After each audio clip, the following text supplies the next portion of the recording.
ବାଲିଖଣ୍ଡ ଯୁକ୍ତ 2 କଲେଜର ବାର୍ଷିକ ଉତ୍ସବ ମହାବିଦ୍ୟାଳୟ ପରିସରରେ ଅନୁଷ୍ଠିତ ହୋଇଯାଇଛି। ମୁଖ୍ୟ ଅତିଥି ଭାବରେ ସିମୁଳିଆ ବିଧାୟକ ପଦ୍ମଲୋଚନ ପଣ୍ଡା ଯୋଗଦେଇ ଜଗନ୍ନାଥଙ୍କ ପ୍ରତିମୂର୍ତ୍ତିରେ ପ୍ରଦୀପ ପ୍ରଜ୍ୱଳନ କରି ଶୁଭ ଉଦ୍ଘାଟନ କରିଥିଲେ।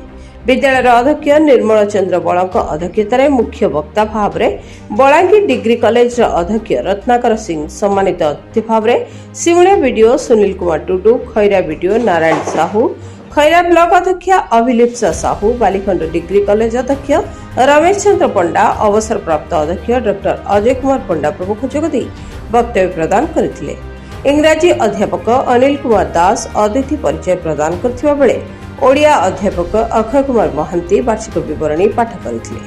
ଅତିଥିଙ୍କ ଦ୍ୱାରା ସେହି ମଞ୍ଚରେ ବିଦ୍ୟାଳୟର ବାର୍ଷିକ ପତ୍ରିକା ବାଲି ତରଙ୍ଗ ପତ୍ରିକା ଉନ୍ମୋଚିତ ହୋଇଥିଲା।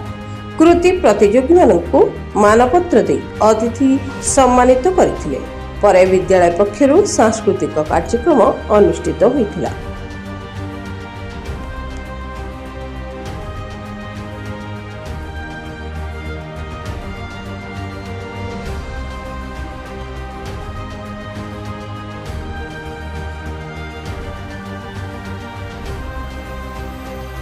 जो बाहर बुलाबुली कर समस्त समस्ते टिके